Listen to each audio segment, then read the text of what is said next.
Yo, what is going on, guys? Welcome back to the channel. My name is Hearts, and today I'll be breaking down the 6-game NBA slate here on DraftKings, where I'll be talking through some of my favorite core plays, and then I go a little bit more in depth on my free Patreon, which you can find linked down below. So make sure to hit that like button, and let's get into the slate breakdown. As always, make sure to check out my socials linked down below, my free Patreon. But yeah, yesterday sucked. It's just funny. That's kind of DFS for you. Day before, I put up a very solid score, 2x my money, and then yesterday, the play is just all bust. Dwayne Washington was an absolute joke there at 56.4%. Looked like he could never, looked like he didn't belong in the NBA floor. That man, I think he had the worst stat line I've ever seen in the first 5 minutes of a game. He was like 0-3, had like 5 turnovers. He was just getting absolutely bullied out there. So yeah, he was terrible. DeJounte Murray, 47% owned. He was god awful. I think it was his worst game of the season. Mikal Bridges, I knew there was a little bit of a blowout risk, but he was so good for me yesterday. I wanted to run it back, even with that blowout risk, because I knew he'd still get into around 30-ish minutes, even if the game blew out. I think his floor was like 30 fantasy points. He just unfortunately just didn't get there because he shot the ball pretty bad. But yeah, he was not good. Kuzma was god awful, and of course he hits the game winner to stop it from going to OT. Nerlens Noel was great once again. It's just he's not getting enough minutes. So I think from here on out, not going to go to Nerlens, even at his price tag. It's just 21 minutes both times. He's been getting there with the blocks, but it's just the minutes, even if it's a close game, they're still not running more minutes, which is surprising since he's the only big on the team. I'll get to Anthony Edwards in a second, but Denny was great and Bogdan was great. So just one of those things where, the studs you pay up for just don't hit. The value doesn't hit either, and it's just one of those days. So, it's just very frustrating and tilting, especially Anthony Edwards. If you guys follow me on Twitter, you already saw, but if you don't, the best GPP on the slate is Anthony Edwards there. 9,100, 3.5% going against Detroit. And what happens? He gets injured, re-injures his hip 1 minute into the second quarter. Plays 10 minutes. He's done for the day. They rule him out, and somehow he comes back. I've never seen a player get ruled out before in the NBA, and then a quarter or two later, they play him. Like, what? Like, there's no point. They were down like 15, like 8 minutes left in the fourth quarter, and they're like, all right, we're going to throw Ant-Man back out there. Surprisingly, he had like 15 fantasy points in those like 8 minutes. So he did good. But really, I just asked, I don't like tilting a lot in these videos, but I just pray to the DFS guys that one time I run good once when I have one of the best GPP plays on the slate at low ownership, extremely low ownership. Like, he was barely owned, like just once. All I ask for is just one time I run good with a low owned, extremely low owned, one of the best GPP plays of the slate. Just once. Because, 3 weeks ago, RJ Barrett, same situation. He was like 8% owned, absolute smash spot. No one was on him. What happens? He cuts his finger, and he's been out for the past 2 weeks. Cut finger, and he's out for 2 weeks.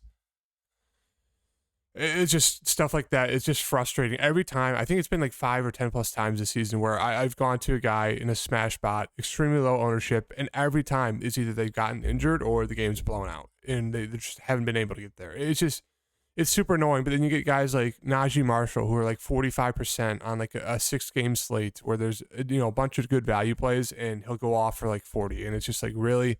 Or it's like Triple J. He was super high owned for no reason. He went off for like 50, but when he was low owned, 8%.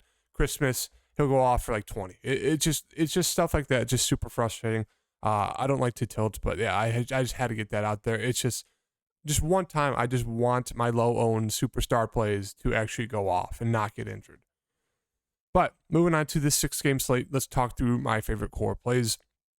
So for OKC and Philly, OKC, just the most annoying team to break down. We know his SGA is the safest option. He has the most upside on this team. Giddy's decent, as we saw ceiling game last game. It's just the minutes are a huge question mark for him. Even in that good game, close game, he only played 32 minutes.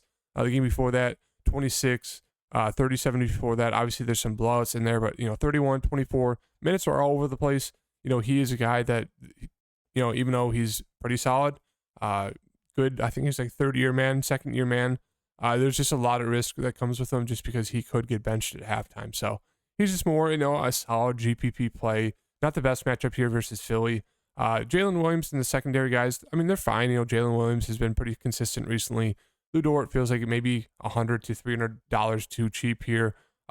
He should be playing a good amount of minutes trying to guard these guys on Philly. That's really it. I mean, Kenrich Williams, sure, you can get to him. He's been productive. They're going to throw in Isaiah Joe, Mike Muscala, all these other guys like 15 to 20 minutes. So don't think there's a need to get down to them. I think you kind of stop your player pool at Kenrich Williams. But I mean, sure, you can add these guys in. It's just not the best matchup. Moving on to Philly, we have Joel Embiid. Looks fantastic here against OKC. I mean, there's not much else to say about that. You just really hope this game stays close. They're able to keep it close enough for him to get there versus Detroit in only 24 minutes. So, I mean, there is that possibility that he gets you there in 24 to 25 minutes to 28, even if the game is a blowout. James Harden, solid. Got a triple-double on only 7 shot attempts, which is kind of crazy. You don't mind going to him. The rest of the guys just more secondary options like Maxey, just 2 score independent with James Harden in the lineup. Same thing with Tobias Harris. These guys don't have a ton of upside with Harden and Embiid in there. Moving on to Milwaukee, we have Giannis at the top, 11-8. He's just playing bad, super bad recently. 9 points, 12.5 fantasy points. Decent game there, but only 46 fantasy points, and then 7 points there, 47.5. Now he had foul trouble that last game, but he just has not been playing good recently. The price is up. Maybe this can be some lower ownership on him, so I don't mind taking a shot there. 11-8 in a tougher matchup. So I do think people are going to, look at his recent play, look at his price tag, and look at this matchup and be like, yeah, I don't know if I'm going to get to Giannis. So for that reason, I do like him there. Just buying low on his poor play and the possible lower ownership. Jrue Holiday seems a little bit too cheap here, maybe $300 too cheap as well. Talked about him last game, solid game there, 42.5 fantasy points. I don't mind going to him. Chris Middleton is questionable. If he's back, I mean, it doesn't look like he is. No need to get to him if he's back. I don't think he's going to be back, though. So Jrue Holiday and Giannis are going to lead the team. Bobby Portis is solid off the bench. I don't mind him. Obviously, the minutes sometimes are a question mark, but he had a streak of like a week and a half, 2 weeks where he was pretty much getting a double-double every game. Obviously, it helped that Jrue Holiday was out a few of those games, but, he's definitely there. Brook Lopez, I don't mind him.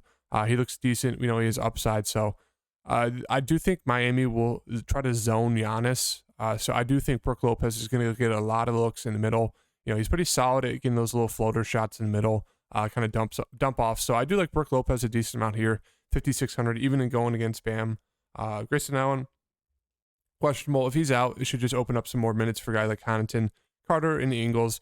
Sure, you can get to them. Joe Ingles has been playing decent minutes recently as a value play, so don't mind that. Moving on to Miami. We have Jimmy at the top. Why is this not? There it is. 9-7.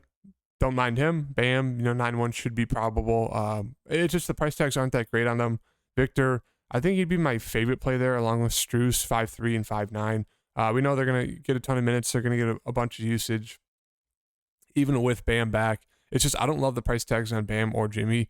I do think, it's easier to get down to a guy like Victor, a guy like Strus, who don't have as high upsides, but they definitely are going to eat a bunch of usage. So I do like those guys a good amount. And then Highsmith, if he does play, should be kind of that fifth option, fifth starter on the starting lineup. If he's out, we could look to, where is he? Where's Jamal Cain? He kind of fill in for those Highsmith minutes. He played a good amount last game. I think they expect those numbers to come down, especially if Highsmith's in. I think Gabe Vincent will start again. Played 39 minutes, just couldn't hit a shot, and he still got you 23 fantasy points. So he's another one of those players who should start again. Looks very, very solid. Charlotte and Toronto. We have LaMelo Ball, 9-8. Looks like a solid, tournament option. Don't mind getting to him. Rozier has been, hot recently. If you want to ride the hot streak, you can definitely do that. I just don't think, I don't find myself landing on Terry Rozier at 7-3. Don't feel like going out of the way for him either. The rest of the team, they're just kind of there. Like Plumlee, sure, you can get to him. He's been good recently. Washington always has some upside, but he's just very foul prone. Has those up and down games. Gordon Hayward is questionable. Looks like he's doubtful. So that means more minutes for a guy like Jalen McDaniels, who's been decent. Maybe he's my favorite option there at 5,300. But once again, not really going out of my way to roster any of these guys. Like Dennis Smith Jr., he should play about 20-ish minutes around there. Mark Williams is backup 5 right now.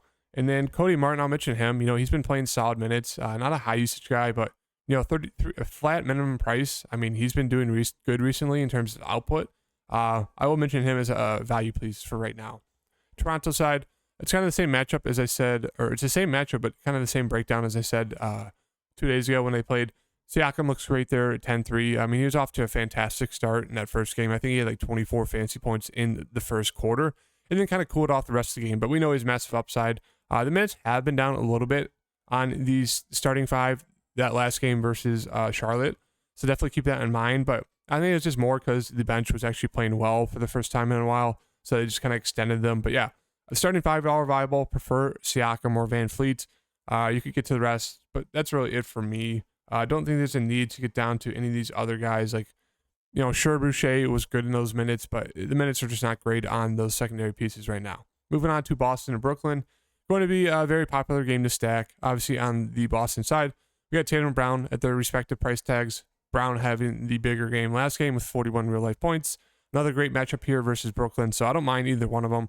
I think I still prefer getting to Tatum, even though he's $1,500 more, just because he's a little bit safer. And if he actually hits his shots, we know he's massive, massive upside. Smart is questionable. If he's good to go, you can take a shot at him in a tournament setting. I don't mind him. It kind of takes a little bit of a hit to guys like Brown and Tatum, but if he's out, we can definitely still look to a guy like Brogdon.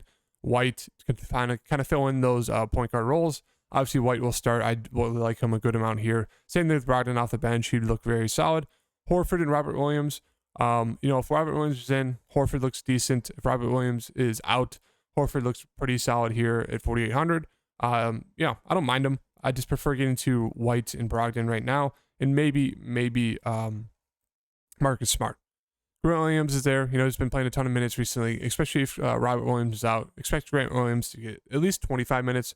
I don't know if we can expect, high 30s, but I'd say at least 25, closer to that 30-minute mark. So he'd be a decent value at 3,900. Moving on to Brooklyn. KD is obviously out for the next month. So that means Kyrie Irving is going to be leading this team. Probably going to be one of the chalkiest guys on the slate. I mean, at that price tag, and especially if his ownership is going to be 30, 35+%, I don't think there's a need you to get to him. You could definitely just load up on the secondary pieces. But obviously at 8.8, he looks like a very, very solid play today. Claxton should be good to go. We know he has some upside. Don't mind him here. Ben Simmons, I think I prefer the cheaper guys like a Ben Simmons, Royce O'Neal, T.J. Warren, Seth Curry, even a Joe Harris. All these guys should get a good amount of run. I do expect Royce O'Neal, T.J. Warren, and Seth to kind of pick up the production with KD being out. I really expect T.J. Warren to try to show that he is the player from the bubble still. I mean, he was having a solid season so far since coming back from the injury. I mean, he's been productive, so I think we can expect at least 25+ minutes from him. Same thing with Seth here. Very score independent, but expect 25+. Royce O'Neal already gets minutes, but I do expect him to shoot the ball more, be a little bit more of a playmaker as well. So I do like these Brooklyn guys a good amount. For right now, I'm just going to throw in T.J. Warren and Royce O'Neal. Yeah, I really like those Brooklyn guys. Moving on to Dallas and L.A.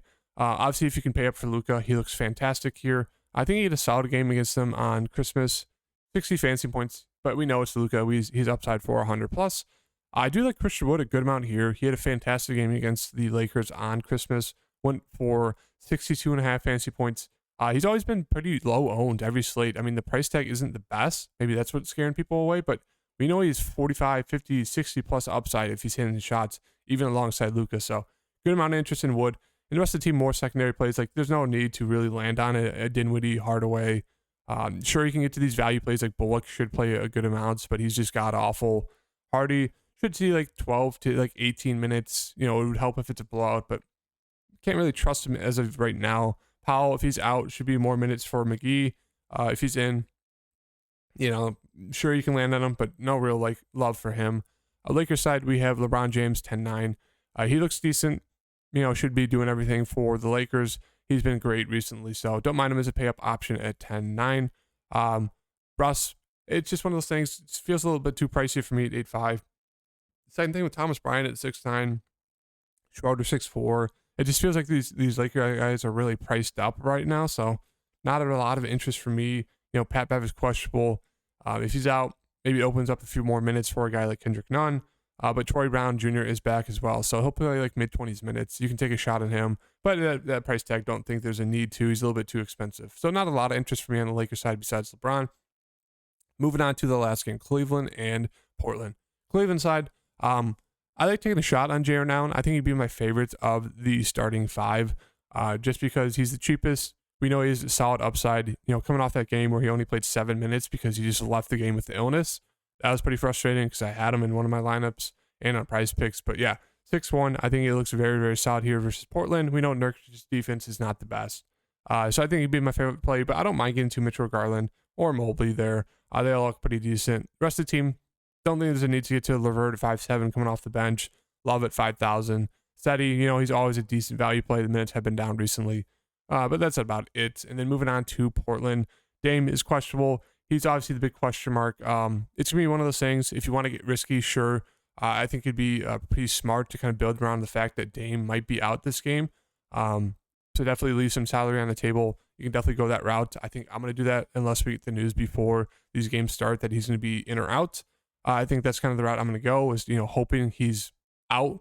Playing Simons at 6,500. He should be like a 9.5K player when Dame's out. We know he's huge upside. I think it was this stretch here we had 53, 42, 59.5. Those games with Dame out, he's playing near 40 minutes a game. He's going to shoot the ball like 25 plus times. So love Simons if Dame's out. Dame's in. Everyone's seeing some more secondary pieces. Like Nurkic has been good recently.